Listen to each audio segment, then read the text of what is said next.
They said I died up there, buried beneath snow and silence. But I still heard her calling me, through 5 winters, through blood, through wind sharp enough to cut bone.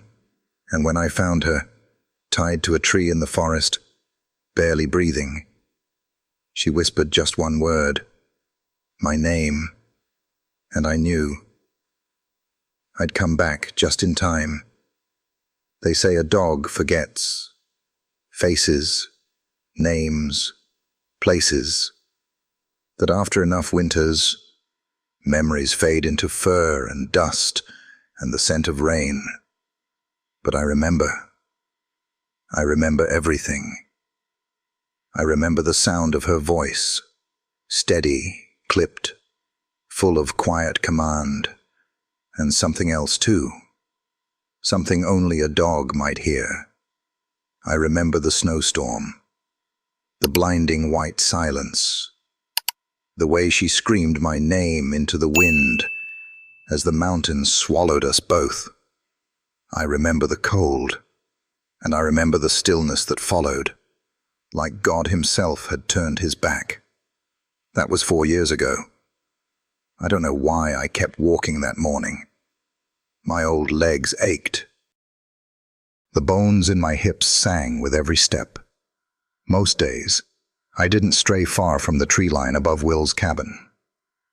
I liked the boy. He didn't smell of fear or lies like so many others. He fed me crusts of bread and didn't ask for anything in return. But that morning, something shifted. The air carried a taste I hadn't felt in years. Damp pine, rusted metal, and a heartbeat I knew down to the rhythm. I followed it. The rain had just begun to fall, soft as breath, when I saw her again. She stood beneath the canopy of the forest, boots sinking into the wet earth, her hand resting near the holster on her hip, like she always did when uncertain. Her coat was soaked through, and her hat tilted forward to shield her face from the downpour. But I would have known her anywhere. Lauren. She didn't speak at first, just stared. I watched her eyes widen, the green of them softening, trembling like leaves caught in wind. Her breath caught. I could hear it from 20 yards away. My own tail gave a twitch I couldn't control. Then she whispered it. My name. Rex. There's a sound that breaks through time, through pain, through death itself.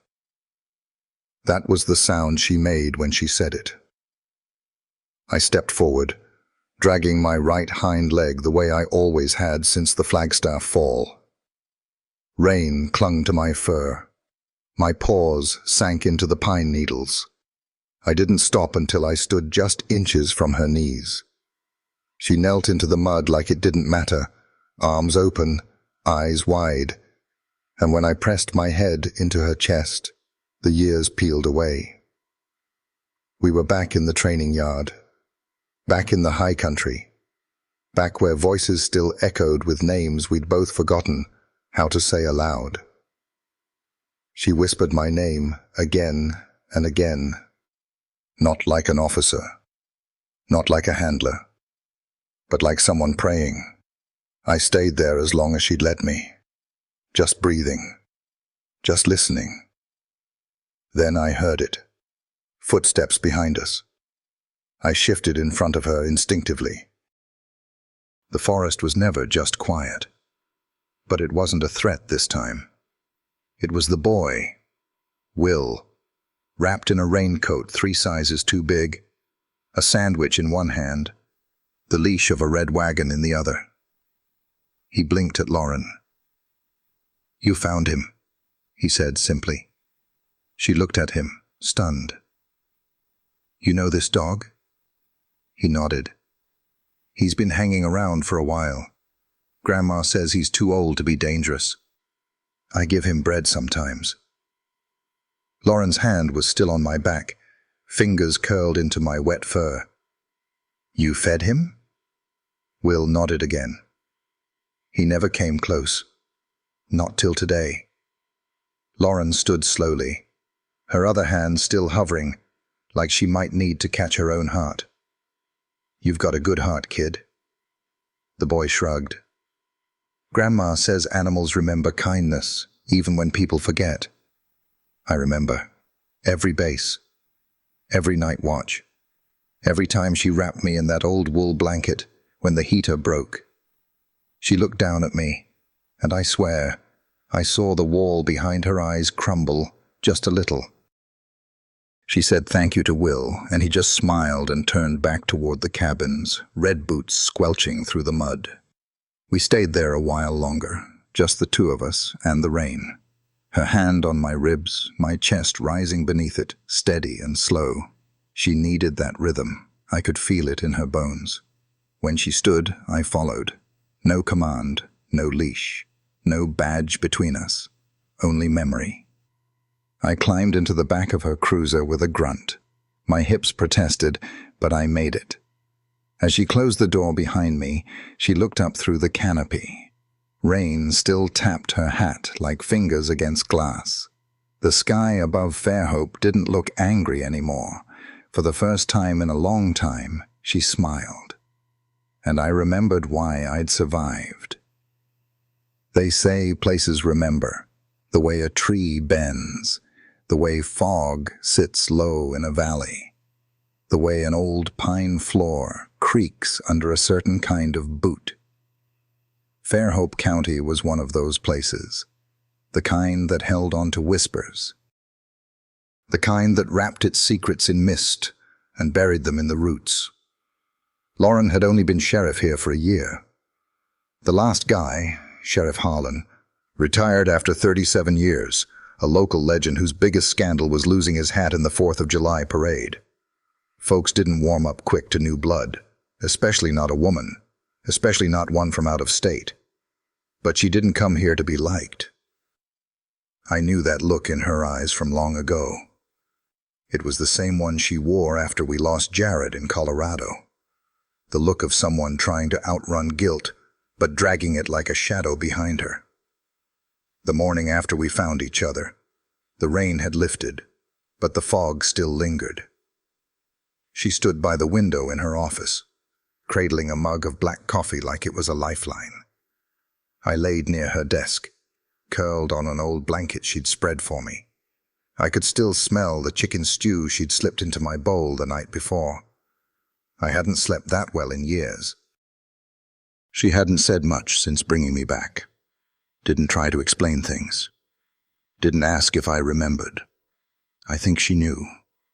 You don't survive a storm like the one we went through and come out the other side without leaving pieces behind. I'd lost track of how many. But as I laid there, I watched her. How she glanced at me every few minutes. How her jaw set when the trucks rumbled past outside. She was remembering too. Then the door creaked open. Deputy John Rourke stepped in, boots wet, jacket streaked with road salt. He was older now, rounder through the middle, hair gone to silver, face carved up with time.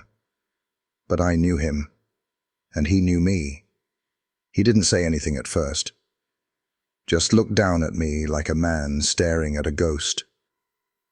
"Thought that dog was long gone," he muttered. Finally. Lauren shrugged. So did I. John knelt, slowly, one knee at a time, letting out a grunt like a barn door on its hinges. He reached out and touched behind my ears, gentle. I didn't flinch. I knew his scent. He used to feed me jerky behind the barracks, then pretend he didn't know where it went. "You trained him?" Lauren asked. John chuckled under his breath. "Nah. He trained himself. Too stubborn to die. That's what I always said." We sat in silence for a beat, the three of us. Me on the blanket, Lauren by the window. John crouched on the floor like we were frozen in time. Then he reached into his coat and pulled out a folded sheet of paper, laid it on her desk. "Got a call last night from a couple hikers up near Dawson Ridge. Said they spotted a snare line. Old wire strung low across the trail, tight enough to catch a deer, or worse. Lauren's brow furrowed. We cleared Dawson Ridge last month. Exactly, John said. Which means somebody's back.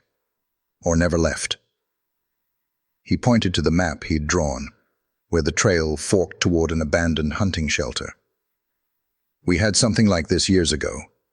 Start slow, traps, then fences, then bullets. Folks think they're off the grid, that nobody's watching, but they don't realize how much this forest sees. As he spoke, I lifted my head. My ears twitched. Something wasn't right. A scent. No, a memory. Lauren noticed. He's picking up something. John stood, brushing his knees off. Could just be a truck. Could be. But it wasn't. That night, the office was quiet. Too quiet. The kind of quiet that hums beneath your fur, like the moment before thunder breaks. Lauren stayed late, her eyes flicking across reports like she was reading through fog. I laid near the front door, unmoving, but my ears stayed sharp. The old building creaked now and then, pipes settling, a draft slipping beneath the floorboards. None of it bothered me. I was used to sleeping with one eye open. But then I heard it. A breath. Not hers, not mine. I rose slowly, muscles stiff from the cold. I stared down the hallway toward the storage wing. Something was off. The air tasted wrong. Lauren caught it too. She stood, one hand on her sidearm, moving quiet as smoke. We moved together. Her footsteps were careful. Mine were silent. The door to the archive room was ajar. She had locked it. I watched her do it hours earlier. Her fingers turned the knob. The door creaked open. Inside, shadows danced between shelves. A figure moved, knocked over a crate. "Sheriff," she called out, steady, controlled. "Come out where I can see you." No reply, only the sound of quickened breath. Panic. Then he ran. He lunged from behind the shelves, trying to shove past her. But Lauren twisted, slammed him hard into the wall. I leapt, growling low and sharp, my teeth snapping inches from his wrist. He froze. I didn't need to bite. He got the message. John arrived seconds later, summoned by a silent alarm I had triggered with a pressure plate near the door. An old K9 installation I remembered well. The man was young, pale, reeked of oil and moss. No ID. Backpack full of wire, cutters, and something else, tucked in the lining, a torn map of the North Reserve, red marks circled in shaky ink. As they cuffed him, I stood beside Lauren, my eyes never leaving the hallway. The scent still lingered. Not just him. There were others. The rest of the night passed in a blur of paperwork, questioning, and cold coffee. But something had started. Something old. Something wrong. I felt it in my paws. And I knew. Whatever had taken root in these woods wasn't done yet. Not by a long shot. The wind in Fairhope shifts in strange ways. It doesn't blow loud like it did up in the Rockies. It moves softer here, like it's listening instead of speaking. That morning, after the break-in, the wind smelled like cedar and old secrets. I stood on the front steps of the sheriff's station, the sun barely up, my paws damp with dew. My leg ached, the right one that never quite healed after Flagstaff, but the stiffness no longer mattered. I wasn't going anywhere. She was inside, drinking coffee too strong for most humans.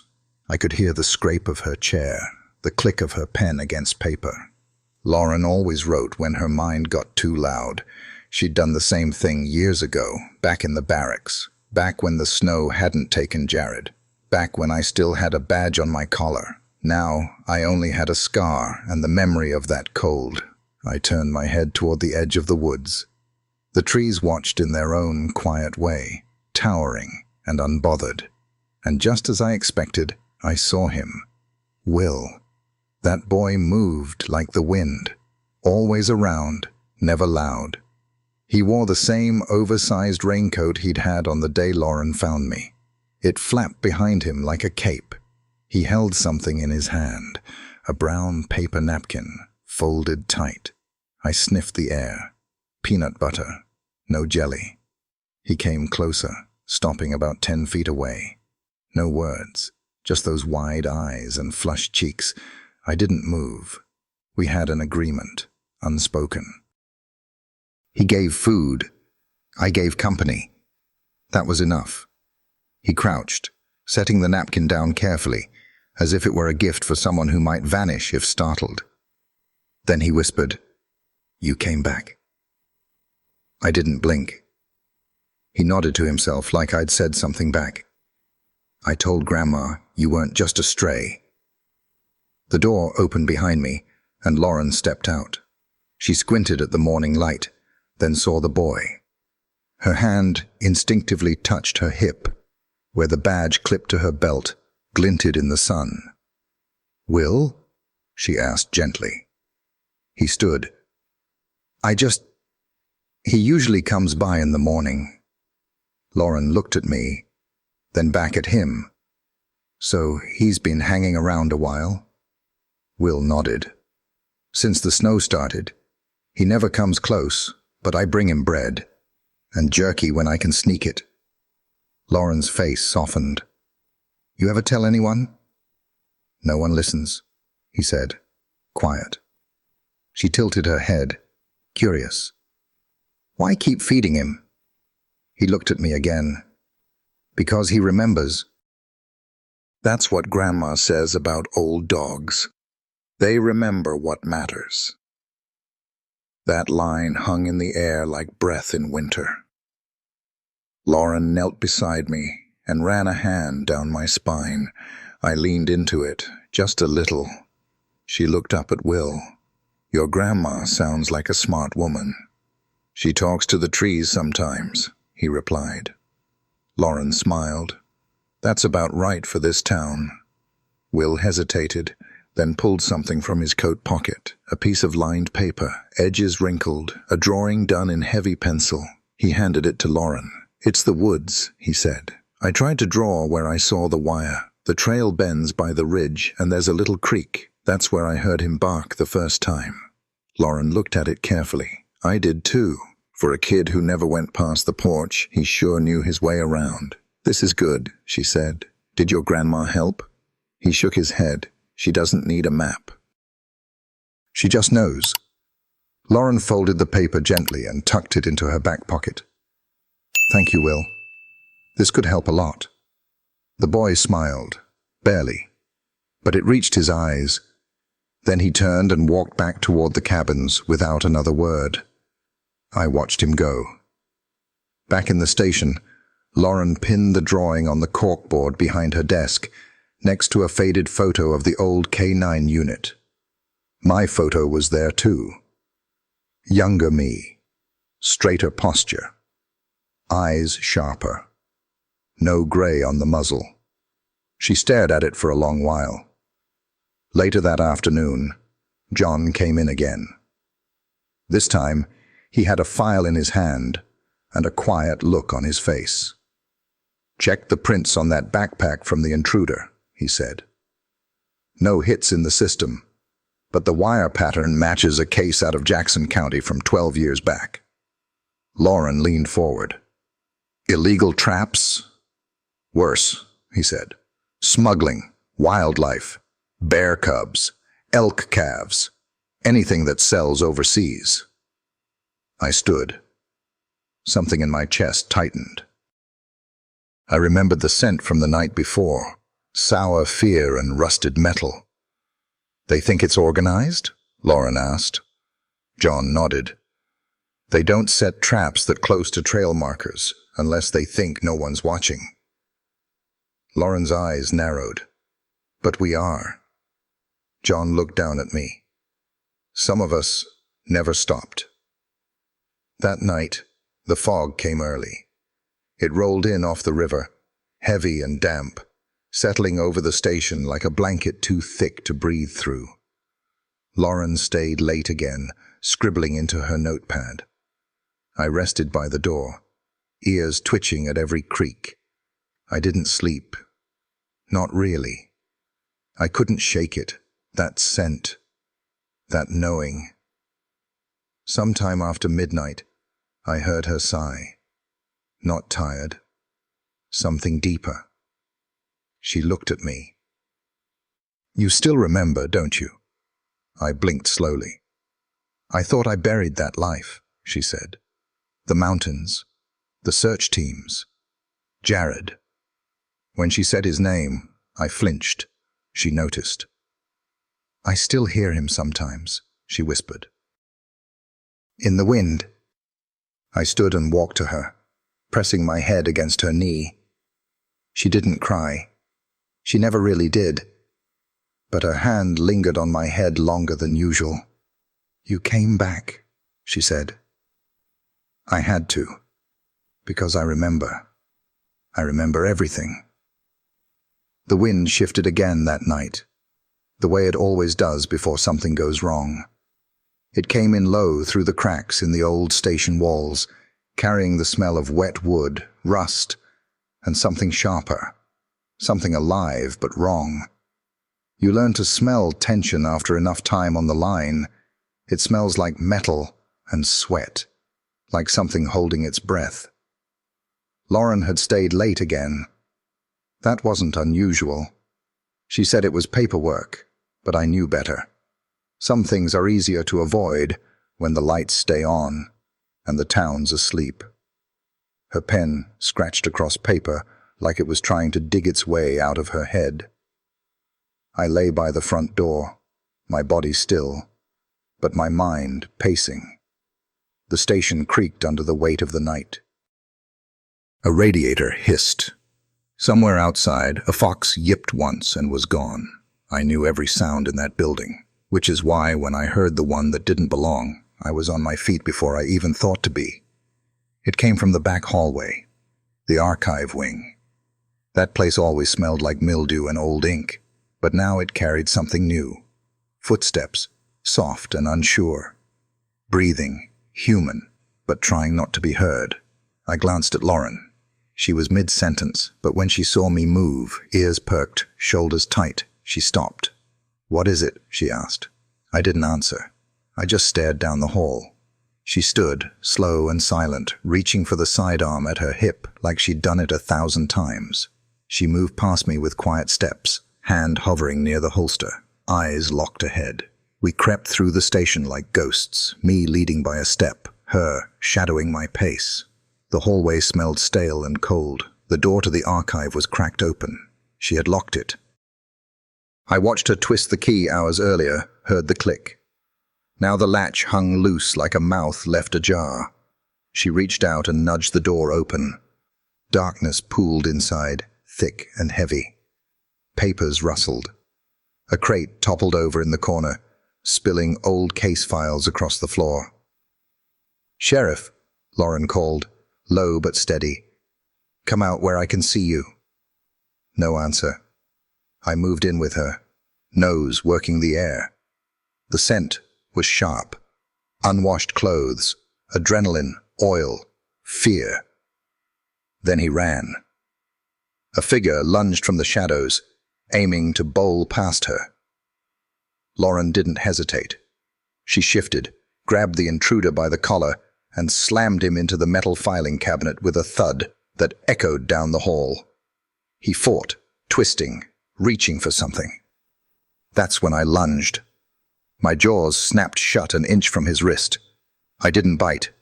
Didn't need to. I just showed him I could. He froze. Lauren cuffed him against the cabinet, panting hard. Her voice was calm, but her hand shook just a little as she clicked the metal closed around his wrist. John came running seconds later, summoned by the pressure plate I'd triggered near the front entrance. It was still active, an old K9 emergency alarm most of them had forgotten even existed. "Jesus," John muttered, slowing when he saw the man pinned to the cabinet. "You okay?" Lauren nodded. "Thanks to him." She looked at me then, not like a partner, not like a pet, but like something more, like I was the last part of herself she hadn't let die. They pulled the intruder into the light. He was young, maybe 20, with shaggy brown hair and eyes that darted around like moths caught under glass. His clothes were soaked, torn at the cuffs, and caked in mud. He said nothing, just kept muttering under his breath in a tongue I couldn't place. Not Spanish, not French. Maybe Appalachian mountain dialect. Maybe nonsense. His backpack was old, army style, faded green with rusted zippers. Inside, bolt cutters, wire spools, heavy-duty gloves, and a thin hunting knife with a blackened handle. No phone. No ID. But it was what Lauren found stitched into the lining that made her go still. A map. Drawn by hand, faded in places. The North Reserve, sketched in ink. Red circles, X's, arrows pointing to off-grid trails and clearings too small to be on any hiker's guide. John looked over her shoulder. "That's Dawson Ridge," he said. "That's where the trap was." Lauren didn't speak for a moment. Then she folded the map slowly, like it might catch fire in her hands. "This wasn't random," she said. "No," John agreed. "It's organized. Someone's marking territory." We spent the rest of the night taking statements, logging evidence, filing forms, the usual dance. But the air inside the station never settled. I could feel it. Something had opened. When the man was finally locked up in holding, Lauren walked out onto the porch with me trailing behind. The fog had thickened again, hugging the treetops and drifting down over the cabins like smoke from a fire no one could find. She leaned on the railing, arms crossed, the map still tucked in her pocket. "You knew," she said quietly. I sat beside her, eyes fixed on the woods. The trees didn't move, but I knew they were listening. "I didn't hear him," she added. "Not until you did." Her voice cracked at the edge, not from fear, from shame. "You always heard first." I laid my head on her boot, felt the heat of her through the leather, felt the weight of that old grief pressing against us both. We didn't talk about Jared. Not that night. But I know we both saw him in the fog. We stood there until the horizon started to shift. Darkness lifting, sky bleeding into gray. Somewhere, a bird called out. Alone. Inside, the station smelled of paper and old coffee. But the scent of the intruder still lingered. Oil, bark, something deeper. I closed my eyes and breathed it in, because I knew we hadn't seen the last of them. Not even close.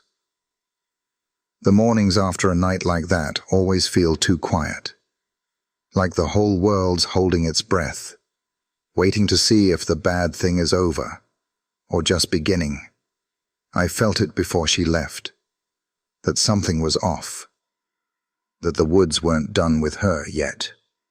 She stood by her cruiser, adjusting the vest across her chest, the same way she used to before dawn patrol in the mountains.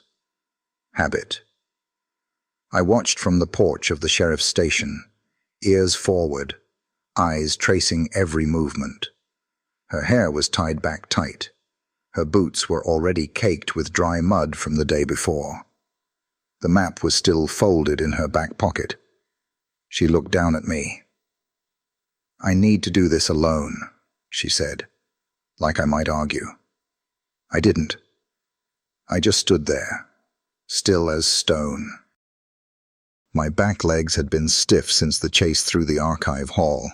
I didn't let her see me limp when I shifted my weight, but she noticed. She always noticed. "Stay put, Rex," she added, quieter this time. She got in the cruiser, and the engine rumbled to life. Gravel crunched beneath the tires. I watched until the taillights disappeared past the curve, swallowed by the trees. Then I waited. Hour after hour, I lay by the window. I kept my head low, my eyes on the road. Time passed in the way it only does when something is missing, slow but sharp. At noon, I stood and paced. By 2, I was at the edge of the station yard, nose lifted toward the canopy. By 4, I knew she wasn't coming back. Not yet. I trotted down to the Whitaker cabin, where Will sat on the steps swinging his legs. Crumbs from a peanut butter sandwich clung to his fingers. He looked up as I approached, brow furrowed. "She's not back?" he asked. I shook my head, not with my body, but in the way dogs do, by pausing, by standing too still. He looked toward the trees. "You going?" His voice was small. Behind him, the screen door creaked open. Mabel Whitaker stepped out, her housecoat wrapped tight despite the late sun. She didn't look surprised to see me. "She's in trouble, isn't she?" she said, not as a question. I didn't move. She walked down the porch steps, slow and sure, and knelt beside me. Her hand found the space between my ears, pressing gently. Her palm was warm, worn. "Then don't wait," she whispered. "Go get her." I didn't need to hear it twice. My paws hit the dirt, and the wind met me head-on. The trail picked up faintly at first, just the barest scent of leather and lavender soap, and the steel tang of her badge. But then came something darker. Blood. Old rope. Sweat born from fear, not heat. I ran until the stiffness in my legs melted into motion, until the pain became background noise, until instinct took over and memory blurred with purpose. She'd parked near the Western Preserve, where the trail forked at the edge of Dawson Ridge. No signs of her vehicle when I arrived, but I caught the scent. It wrapped around the trees like ribbon. I followed it through underbrush thick with brambles, across dry creek beds and fallen logs. A crow screeched once overhead, then vanished. I found her trail. Bootprints. Deep. Dragged. Not alone. She'd been taken. I picked up speed, ducking beneath limbs, leaping small gullies, pushing forward with everything I had left. My right paw snagged once on a broken branch, splitting the pad. I didn't stop. Not even when the blood began to mark the ground behind me. Her name pulsed in my head, not from memory, but from somewhere deeper. Lauren. By dusk, the air grew thicker. The forest changed tone. The light turned sour, like something in the trees didn't want me there. I came to a clearing where the scent hit hardest. Sap, metal, human panic, and rope. She was there, tied to a tree, half slumped, blood crusted at her temple. Her uniform was torn, and her wrists were bound tight behind her back. She was alive, barely, breathing shallow, lips cracked. Her face was pale, jaw clenched like she was holding on by her teeth. I didn't bark, didn't whimper.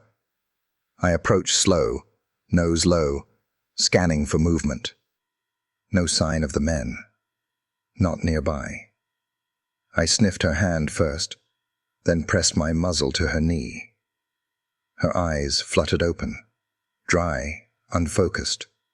But when she saw me, the smallest sound left her mouth. "Rex." She didn't cry, didn't speak again. Just looked at me like I was some kind of dream she'd been too tired to believe in. I circled behind her, inspecting the rope. Thick nylon cord, knotted tight. No fray, no slack. I used my teeth, my claws. I dug. I pulled. I paused only to lick her hand between attempts, reminding her I was real, that she wasn't alone. Finally, the knot gave. Her arms dropped forward, lifeless. She slumped, groaned, then leaned into me, all her weight pressing against my side. I held still. I let her fall without falling. I could feel her heart against my ribs, weak but steady. I let her stay there until she found her legs again. When she stood, it was barely. She draped an arm over my shoulders, stumbling forward one slow step at a time. I led her toward the path, using the same instinct that once guided search parties through snowstorms and wildfire. And somewhere behind us, in the trees, something moved. I turned my head, but the shadows stayed shadows. For now. She didn't speak for a long while. Didn't ask how I found her, or how I knew. She just leaned harder into me and whispered, so faint I almost missed it. I knew you'd come, and I had, because I always will. Pain leaves a scent, not blood, though that has its own weight in the air, but something older, a mixture of fear and salt and time. I smelled it before I saw her. It crept through the trees like smoke, coiling around bark, curling between pine needles, sinking into the earth. That's how I found her. And that's how I knew she didn't have much time left. The clearing opened in front of me like a wound. She was slumped at the base of a pine, her arms twisted behind her back, tied with old cord that had frayed just enough to cut, but not to break. Blood marked her temple, in a slow line down her cheek. Her shirt was ripped at the shoulder. Her knees had collapsed sideways, like she'd tried to stay upright, but the forest had won. But she was breathing. That's all I needed. I stepped from the underbrush with careful pause. Not a sound. My breath was steady. My ribs tight. I didn't bark. Didn't call her name. That wasn't what she needed.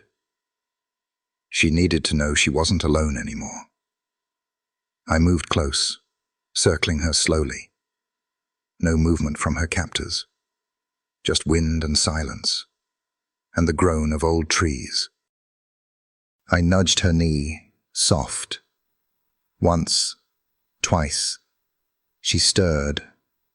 Barely. Her eyes opened. At first, they were empty, glassy, unfocused. Then I saw something shift behind them. A flicker, a shape rising from the fog. Rex. It wasn't a cry. It wasn't even a whisper. It was a memory. She didn't have the strength to say more. Her breath rattled, and her head lolled forward. I moved behind her and sniffed the knots. Tight. Pulled hard. The kind of knots someone ties when they want to prove they've done it before. But no knots tighter than my will. I braced my paws in the pine needles and began to pull. My teeth aren't what they used to be. Some worn flat, some chipped from time, but they still know what to do. I tugged gently at first, finding where the tension lived, then harder. She flinched when the rope shifted. Pain. I stopped. Waited. Her voice came again, raw as windburn. You're real, aren't you? Yes, I wanted to say. I'm here. The rope gave slowly, strand by strand, wet from the storm, brittle in places. I worked in silence. Every few seconds, I paused to press my head against her back so she wouldn't tip forward. My paws dug into the dirt. My heart beat steady against her shoulder. Then I felt it. A snap, a soft shift in tension. Her arms fell forward. She gasped like someone resurfacing from a river, her whole body curling inward. I stepped around and stood in front of her. She looked at me, eyes clearer now. "You found me." I licked the dried blood off her cheek, just once. She cried then. Not loud, not the kind that asks for help, the kind that slips out when there's no more fight left in your chest. She leaned into me, her fingers digging into my fur like I might disappear if she let go. We stayed like that a long time, until the sun dipped lower and the shadows in the trees started to change shape. That's when I heard it. Movement. Not hers. I stiffened. She must have felt it too, because she pulled herself upright, wincing as she tried to stand. Her legs buckled. I pressed into her side and held firm. She leaned on me with all the weight she had left. "We have to move," she said, breath ragged. I turned us east toward the tree line. I didn't know exactly where I was going, but I didn't have to. I've always known how to get back to the ones who are looking. We walked, one step, then another. She stumbled. I waited. She cursed under her breath. I didn't judge. At one point she fell to her knees. I stood still and let her rest against me. My legs were trembling too. The wound in my paw had opened again. I could feel blood in the leaves behind us. But we didn't stop. I led her down a path barely wide enough for deer, then across a dry creek bed that stank of iron. The light faded. The woods grew cold. Her breathing got slower, shorter. She leaned heavier. Still, we didn't stop. Finally, through the trees, I saw it. Light. A faint flicker. Moving. Voices. Not the sharp ones from before. These were different. I barked once. Short. Deep. Just enough to cut through the mist. And then I heard it. "Lauren?" It was John. I'd know that voice in any storm. She didn't answer. Couldn't. She just collapsed into my side. I held her until the flashlight beams found us. Feet pounded through brush. John shouted again.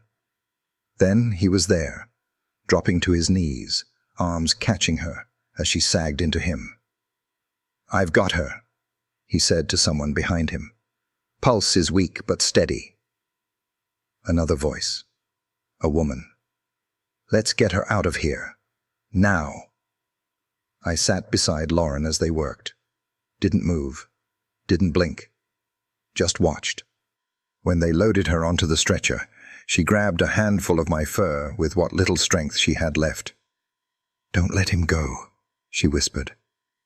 John looked at me. "He's not going anywhere." I didn't. Not then. Not ever. As back in Fairhope, there are some folks who say nothing happens without someone noticing. But they're usually thinking of the bar gossip, or the pastor's truck parking too long behind the diner. They don't mean the woods. The woods notice everything. But they don't talk, not to most. But they talk to her. Mabel Whitaker stood at the edge of her porch the morning after we brought Lauren back.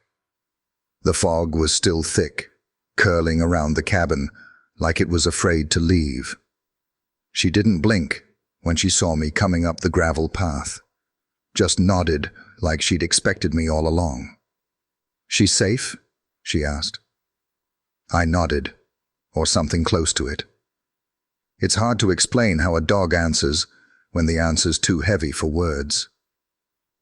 Will sat cross-legged on the porch behind her, a notebook open on his lap. His pencil moved with a strange kind of focus for a 9-year-old, tongue poking out of the corner of his mouth. He didn't look up right away, not until Mabel spoke again. "She found you first, didn't she?" she said, more to herself than to me. "Back then, when everything broke loose." My ears twitched. She stepped off the porch and walked toward me, that shawl of hers pulled tight against the early chill. "I used to know a hound like you," she said, kneeling beside me. "Walked through a wildfire once to pull a boy from a barn. Lost half his hearing, but never stopped listening." She smiled soft. "You've got the same eyes." Will finally stood and walked down the steps. He held out the notebook. "I made this," he said. I looked up at Mabel. She nodded. "Go on," she said. The boy knelt and turned the pages. Inside were pencil sketches, dozens of them, some rough, just outlines, some startlingly precise. He pointed to one. "That's the creek where I first saw the old snare," he said. "And that," he flipped to another, "that's the slope where I saw the guy in the gray jacket." I didn't tell Grandma, 'cause I thought I dreamed it. Mabel didn't scold, just watched. Lauren hadn't even been released from the clinic yet, and already the boy had mapped more than most deputies would have noticed in a year. Not with GPS, not with trail cams, just with his eyes. And I trusted those eyes. Later that afternoon, back at the station, John was on the radio with a ranger named Dana Ellis. She'd served in Alaska once, moved down here looking for peace. What she got instead was a map drawn in pencil by a quiet boy with 2 big sleeves and a German shepherd who couldn't sit still. Dana stepped into the briefing room, laid a folder down, and tapped it with one long finger. "These are the confirmed snare locations across 3 counties, but none of them are as close to public trails as what you found." John frowned. "You think they're escalating?" "I think they're getting sloppy," Dana said. "Or they've got reason to believe no one's watching." I stood near the door, tail still, ears alert. Lauren returned just before sunset, stiff but standing. Her left arm was bandaged, and she walked like someone who wasn't sure her legs remembered how. But her eyes were clear again. They scanned the room until they found me, and when they did, she smiled. Not big, not showy, just enough to crack something inside me. She walked over and crouched beside me. "I told them you pulled me out," she said, voice low. I pressed my head into her palm. John handed her a copy of the boy's sketches. "Kid named Will," he explained. "Lives near the southern ridge. Fed your dog for months, apparently. Drew this after hearing about what happened." Lauren flipped through the pages, her fingers pausing on a detailed slope marked with an X. "This one," she said. "This is where I was taken." Dana raised an eyebrow. "He's never even been past the porch, far as I know." Lauren nodded. "Then someone's been telling him stories. Mabel's stories. The woods stories." That night, Lauren and I sat outside the station, sharing the porch like it was the only place left untouched by the rest of the world. The moon hung low, pale and quiet. Her breath was still shallow, and she winced every time she adjusted her weight, but she didn't complain. "You should have been gone," she whispered, "after Colorado." She didn't say Jared's name, but I felt it anyway. "You disappeared. Everyone said you were dead. They listed you in the report." I laid my head on her boot again. "I didn't want to believe it," she said, "but I stopped looking." She didn't cry. She never did. But her voice cracked in the middle, like something old had shifted loose. "You didn't stop, though," she added. "I hadn't. I never do." Inside, the map was pinned to the wall, the boy's drawing, and beside it, for the first time in years, Lauren placed the old photo of our original K9 unit. The one with me, her, and Jared. Before the snow, before everything changed. She stood beside the corkboard a long while, staring at that photo. Then she whispered, not to me, not to anyone, just to the stillness in the room. We're not done yet. And neither was I, not even close. I've seen a lot of pain in my life. Human pain, animal pain, the kind that hums through bone and leaves a scent you never quite shake. But I'd never heard that sound before, not from a creature so small. It started like a whimper, carried by the wind through the timber above Brush Hollow. I picked it up before the humans did. Of course I did. My ears still catch things long after my legs give out. Lauren was walking beside me, her limp a little more obvious since the night I pulled her from that tree. She hadn't said much since then, but I could feel the tightness in her chest whenever the wind shifted west. Dana Ellis led the search team that day, flanked by John and a couple of rangers from the next county over. Lauren had insisted on joining, against doctor's orders and common sense. But she wore that vest like armor and gripped the radio like a lifeline. We'd been walking for nearly 2 hours when the scent hit me. Old rust, blood, sweat, and fur. Not human. I froze. Lauren noticed right away. He's onto something. The others stopped. I moved ahead, nose low to the ground, tail stiff. Every step was measured, careful. I caught the trail winding around a dry creek bed. The leaves had been disturbed. The brush was matted down. Something had come through here fast and hurt. 10 yards deeper, we found it. An old shed, barely standing, tucked between 2 fallen pines. Its roof sagged with rot. The door hung off its hinges, and behind it, half chained to a steel stake jammed into the earth, was a bear cub. It couldn't have been more than 5 months old. Black fur matted with mud and burrs. One paw twisted in a rusted shackle. Its eyes were wild, glazed with pain and exhaustion. Monica Serrano, one of the younger volunteers, gasped, "Oh my God, it's still alive." Lauren raised a hand. "Stay back. Let Rex check it first." I stepped forward, slow. The cub didn't growl, didn't bare its teeth.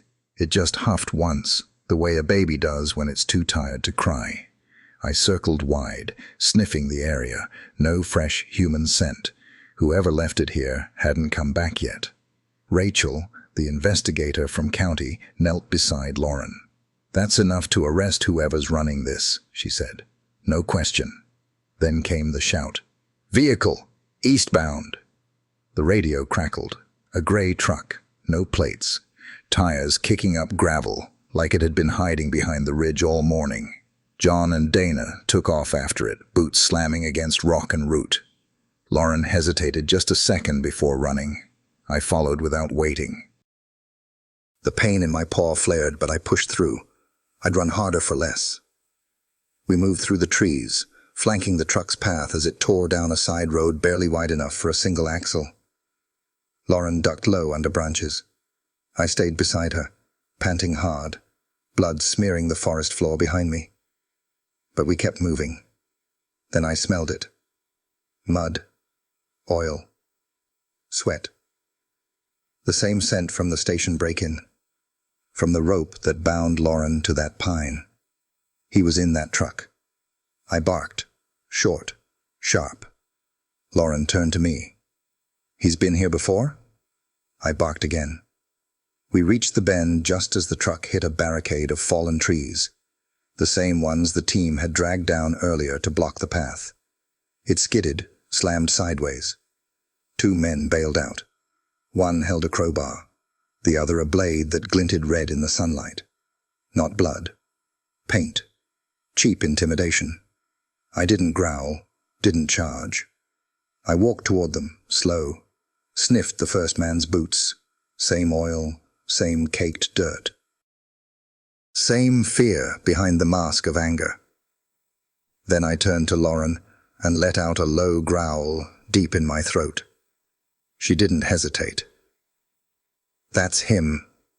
Rachel and Monica moved in fast, weapons drawn. "Hands where I can see them," Rachel shouted. The men didn't run, not because of the guns, because I was still between them and the woods, and I wasn't moving. They dropped the weapons. Lauren cuffed them herself. Back at the ranger station, the bear cub was handed off to a woman named Dr. Miriam Vaughn.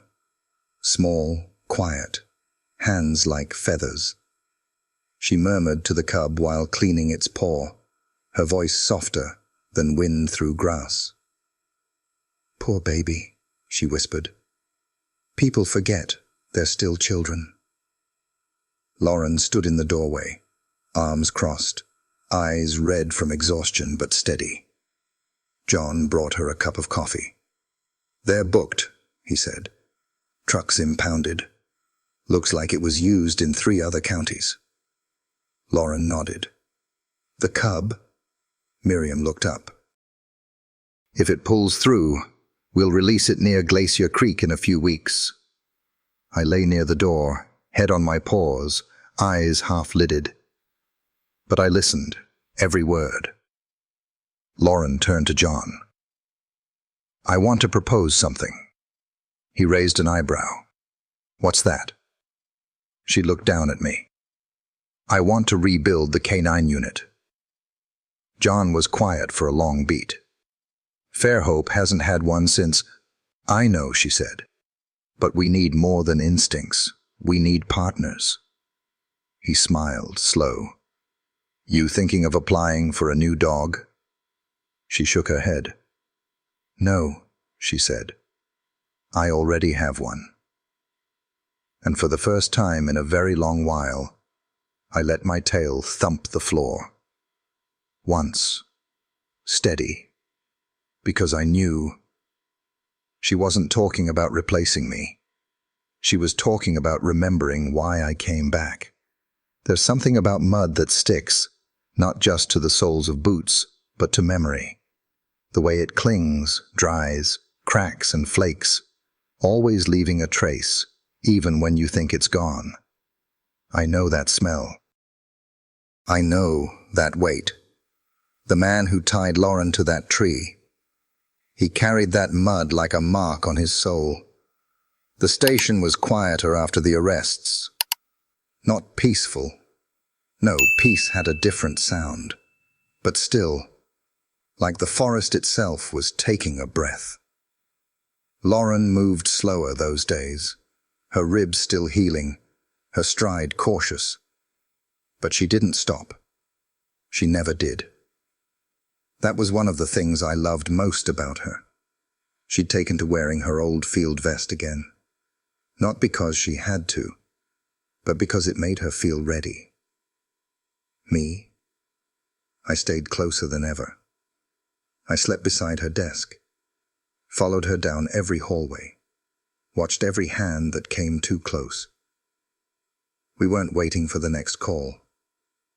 We were already in it. That morning, Rachel came back from the forensic lab in Fairgrove with a folder under her arm and that clipped, no-nonsense look in her eyes. "Got something," she said, setting the folder down on Lauren's desk. Lauren flipped it open. There, circled in red, was a smear on a scrap of tarp fabric they'd pulled from my collar, the piece I'd snagged while tracking the cub. "Motor oil," Rachel said. "Unfiltered. The kind you only see leaking from older engines, 90s trucks mostly. Combine that with tire impressions we pulled from Moose Ridge. That narrows our suspect vehicles to 3 within a 100-mile radius." John leaned in. "You're saying we've got a match?" Rachel nodded. "We've got more than that. One of the 2 men from the arrest, the one Rex growled at, has a brother. Name's Wade. Minor record. Operates a salvage yard west of the county line. Owns a gray Dodge Ram, 1996 model. Registered under a Shell LLC, expired tags. He went off radar 2 weeks ago." Lauren looked at me. "Think you can find him?" I didn't move, because I already knew where he'd been. I could still smell him, under my teeth, behind my nose, in that scar of his scent that had embedded itself in my mind since the night Lauren didn't come home. We rolled out before dawn, Lauren, Rachel, John, and me. Dana stayed behind to coordinate with fish game. Monica loaded up the tranquilizers, just in case. We didn't know if Wade was still running animal traps or if he was into something worse. But either way, we weren't walking in blind. The Dodge Ram showed up just past mile marker 41, half hidden under brush off an old logger's cut-through. Lauren spotted it first. "No plates," she murmured. Rachel raised binoculars. "Still warm. Exhaust's cold but not settled. Someone drove it here this morning." We moved in slow. Lauren didn't leash me. She never did. Not anymore. She just let me go ahead, about 10 yards out, ears high, breath quiet. The forest was thick here, dark. The kind of dark that never truly lifts, even when the sun's overhead. I picked up the scent fast, same oil, same sweat, same damp wool from the balaclava I'd smelled back in the clearing. He was here, and he knew we were coming. We reached the old shed just past the creek bed. It wasn't locked, which told me more than a latch ever could. Lauren signaled to the others, then gave me the nod. I stepped forward, nose brushing the dirt. Then I froze. Tracks. Boots. Fresh. And there, beside them, something more erratic, like a scuffle, like someone had been dragged or moved fast. Blood. No, something else. I sniffed harder. Fish oil, wet fur, old meat. Rachel spotted it too. What the hell? Inside the shed, we found 2 crates, one cracked open, the other bolted shut. Lauren kicked the first gently. Empty. Just bloodstains and straw. The second groaned under her foot. "Rex," she said. "Go." I leapt up, pressed my weight against the crate, sniffing every crack. The smell hit me like a punch. Panic. Wild panic. Animal. I backed up and barked. Lauren unbolted the lid with a crowbar John handed her. Inside was a young lynx, barely alive, eyes wide, mouth slack. Its front paw was caught in a loop of rope, crusted with dried blood. Monica stepped in with gloves and a blanket. "We've got enough," Rachel said. "This is felony-level trafficking." Then a sound snapped through the woods. A branch, not big, but purposeful. I spun. Movement. 30 yards east, heading toward the ravine. I took off. Lauren shouted behind me, but it was too late. I was already locked in. The man ran fast for someone who lived in shadows. His coat flapped behind him, and I could see the edge of a crowbar in his right hand. My paw stung with every step, but I didn't slow down. I couldn't. I closed the gap near a fallen pine, cutting left just as he hit the embankment. He tried to scramble up, boots slipping in the mud, and that's when I saw them. Same tread marks, same oil stain, same mud on his boots. I lunged. Not to bite, not to tear, just enough to knock him down. He hit the ground with a yell, crowbar slipping from his hand. Rachel and John caught up seconds later, cuffs ready. I stood over the man until they dragged him to his feet. Lauren arrived last, breathing hard. She looked down at the man and said one word. "Wade." He didn't answer. Didn't have to. He looked at me, then at the woods behind us. And I swear, he knew it wasn't just a dog that brought him down. It was a ghost, a memory, mud on my paw, blood on his hands, justice in its oldest form. We walked out of the trees together. Lauren's hand brushed my back as we passed the truck. "You never forget, do you?" I looked at her. "Neither do you." The rain came soft that morning, like it didn't want to wake the town, just a hush over the rooftops and pine needles, the kind of drizzle that soaks in slow and smells like the end of summer. I sat on the steps of the station, watching the water bead on the porch rail, listening to the hum of tires a few blocks down, the way I used to listen for helicopters in the mountains. Inside, they were meeting about me. Lauren, John, Rachel, Dana, everyone with a say and a badge and a file in front of them. They talked in voices that tried to sound calm, but I could hear the edge underneath. The kind people get when they're deciding something that isn't easy, something that's never really just about procedure. I didn't need to be inside to know what they were saying. He's old. He limps. He's not standard issue. But then, someone would say, he saved her life. Again. I don't know how long I sat there, rain matting down the fur between my ears. My paw still throbbed from the run the day before, but I didn't mind the ache. I'd lived with worse. Then the door opened behind me. Lauren stepped out, clipboard in one hand, a steaming mug in the other. She sat beside me without saying a word and handed me a bite of something warm from her pocket. Egg, sausage, bit of biscuit.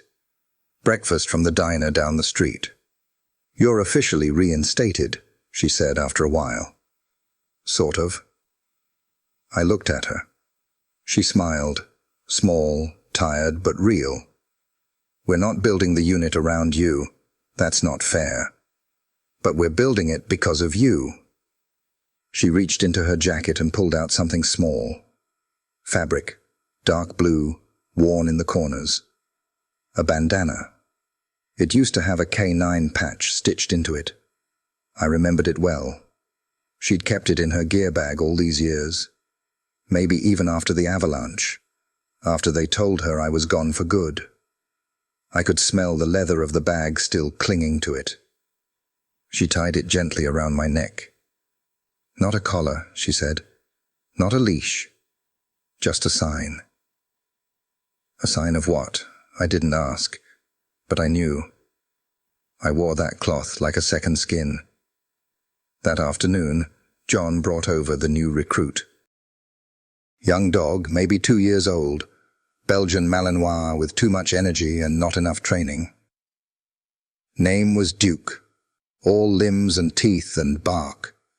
He bounced around the hallway like a tennis ball on espresso. I didn't like him.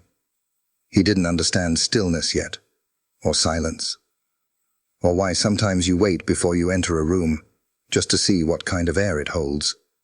He rushed every door, sniffed every corner, licked John's face, and knocked over a chair.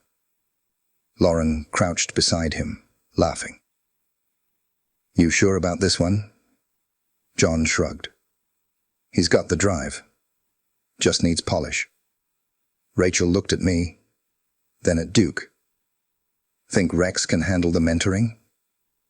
Lauren didn't even hesitate. "He already is." That night, I lay in the back room of the station, while Duke snored from his crate across the hall. I watched the moon rise through the window, watched the way the trees swayed outside, like they were having conversations we'd never understand. Lauren sat at her desk, pen in hand, writing like she always did when the day had left too much unsaid. The same notebook, same desk lamp. But the way she looked at me now, it was different. Not just like a partner, not just like someone who owed me her life, but like someone who finally believed she hadn't lost everything that day on the mountain. "You remember everything, don't you?" she whispered. I didn't move. She reached down, brushed a hand behind my ear. "Good," she said, "because I need you to help him remember too." I knew what she meant. Duke, the new pup, the wild energy that hadn't seen what I'd seen. He didn't know what silence meant, not yet, but he would. I'd teach him, like she taught me. The next morning, we took him on his first trail, short loop. Nothing serious, just enough to get his nose working and his legs moving in a rhythm with ours. Lauren walked beside me. Duke bounded ahead, then stopped, doubled back, tongue lolling like a fool. I watched him weave between us, searching for purpose in the smell of pine and damp earth. "You think he'll settle?" she asked me. I blinked. "He'll learn," she answered herself. "They always do." We passed the ridge where I first caught her scent again, the one that led me back to her. She slowed, looked out over the slope. Then she turned to me. "You're more than a dog, you know that?" I didn't answer, but my tail brushed the grass behind me, just once. Because I'd never needed words to know who I was. I was the one who remembered. I was the one who came back. I've learned that most people don't remember the first time they're brave. They think it has to be big. Sirens, shouting, maybe even a spotlight. But real courage, it's quiet.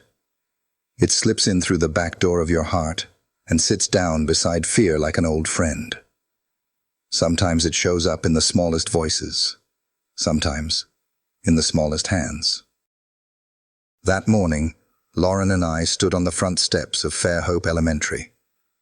The sun had barely cleared the ridge, still soft enough to stretch shadows across the lot like long fingers. I watched the school buses roll in, yellow and rumbling and full of that jittery energy only kids know how to carry. They ran and tripped and yelled and spilled their lunchboxes. And every few seconds, one of them would spot me and stop like they'd seen a ghost.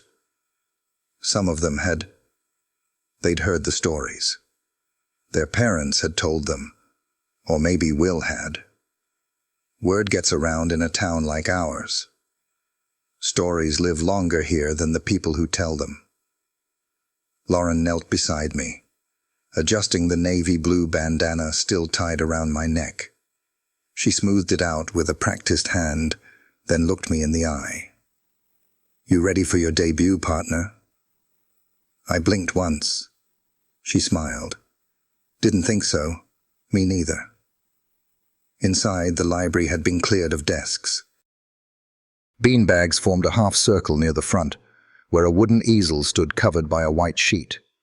A group of second and third graders filtered in, whispering and pointing and elbowing one another.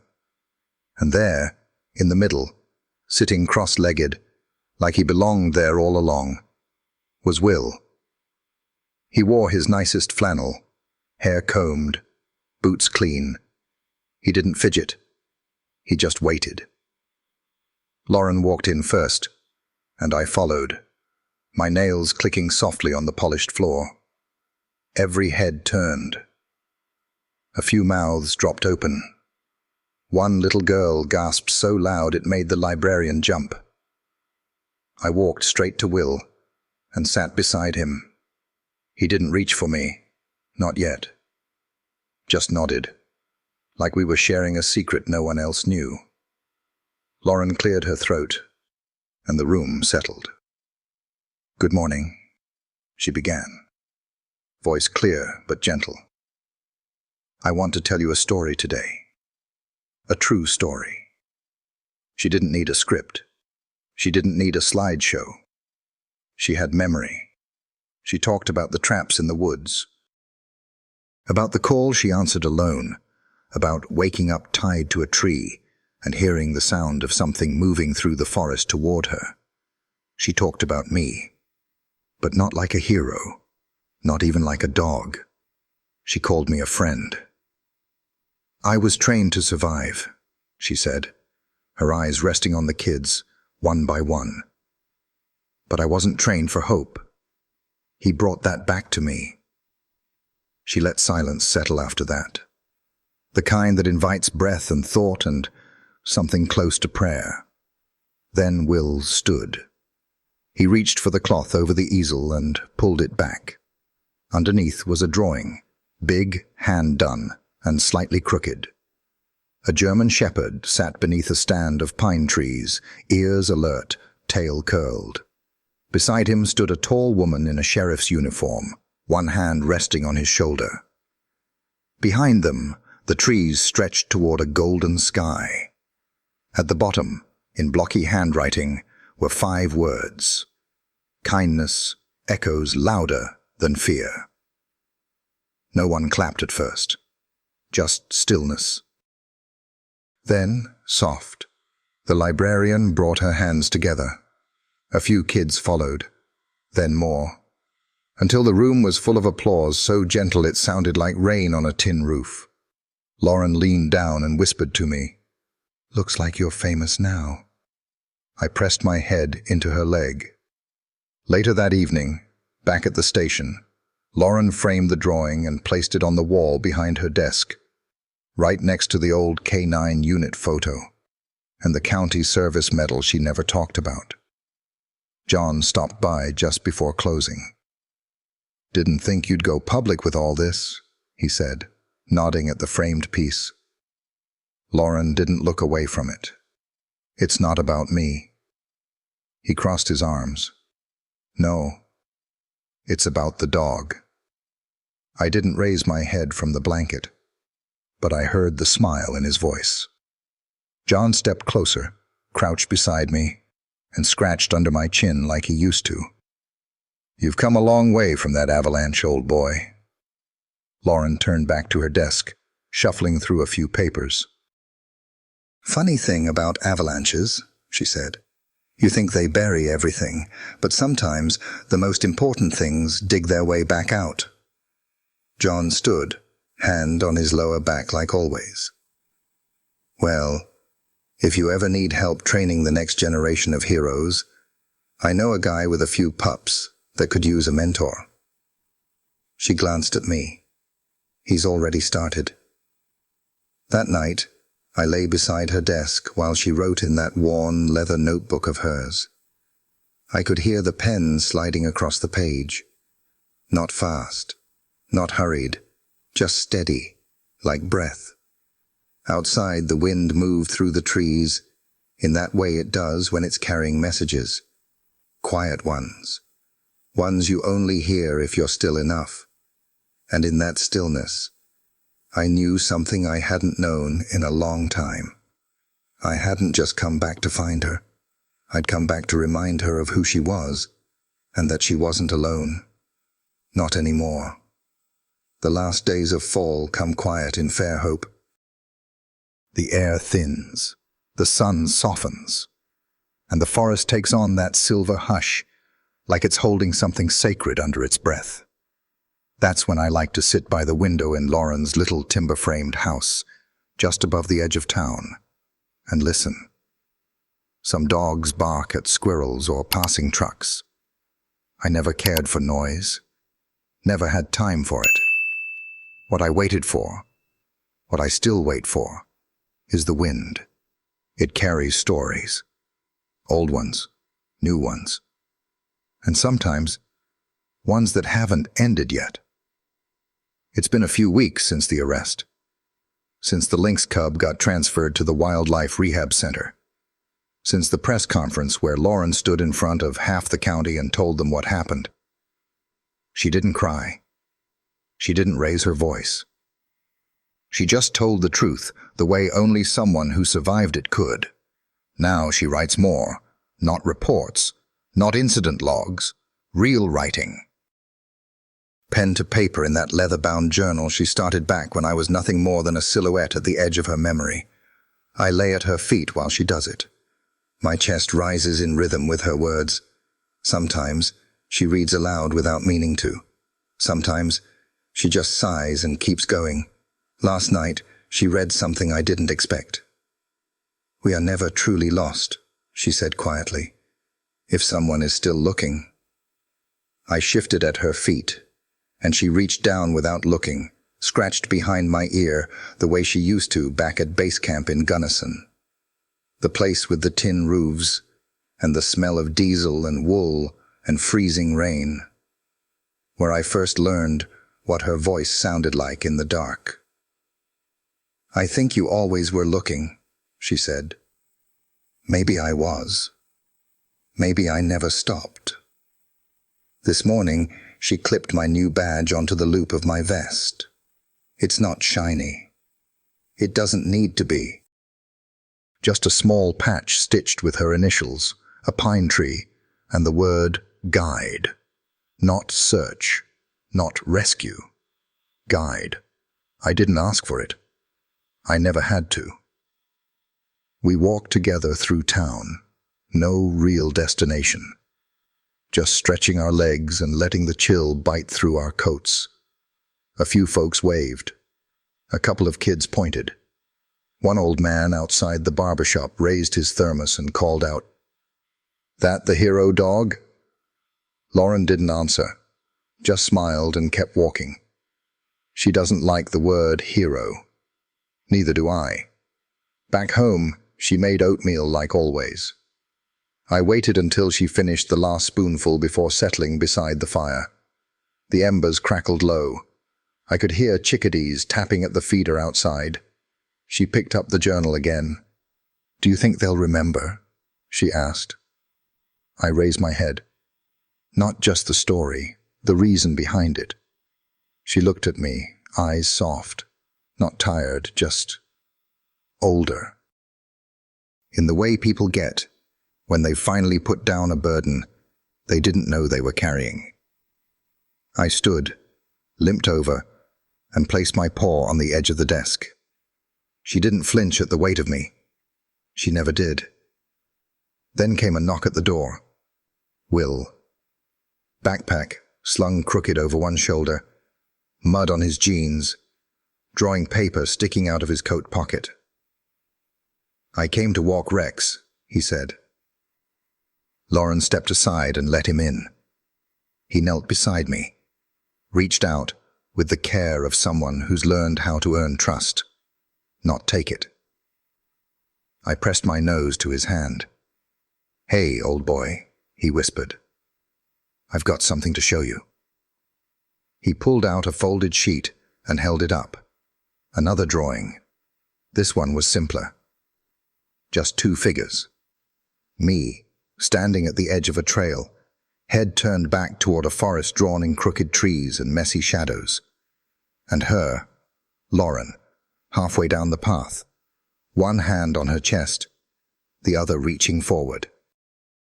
At the bottom, in his slanted print, he waited when she couldn't move. Will looked up at Lauren. "You think I could be a dog handler someday?" She smiled, that same quiet smile she gave me the night I limped into her cruiser. "If you listen more than you speak," she said, "and if you trust the silence, then yes, you'll be one of the best." He beamed, and I knew. The torch was passing, slow and silent, not with fanfare, not with ceremony, but the way all real things do, through stillness, through kindness, through remembering. That evening, as the sun dipped behind the ridge, Lauren opened the window beside her writing desk. The air that came in carried the smell of cedar and chimney smoke and something older. I lifted my head. She looked at me. "You still waiting for the forest to call you back?" I blinked. She laughed gently. "You're allowed to rest, you know." I closed my eyes. For the first time in a long time, I didn't dream of snow or rope or cold hands clawing through avalanche dust. I dreamt of the wind, of her voice, of the moment she said my name again, and of the simple truth that no matter how lost someone may feel, someone or something is already on the way, because sometimes the ones who save us don't speak, they remember, and they come home. If you've ever waited for someone who didn't come, if you've ever believed they might still find their way back, just type 1 in the comments. I'll know what you mean, and if this story felt like a part of yours, go ahead and hit that subscribe button. Not because it's expected, but because I've got more to tell, more miles, more memories. Some quiet, some loud, but all true. I'll be right here, waiting to walk with you again.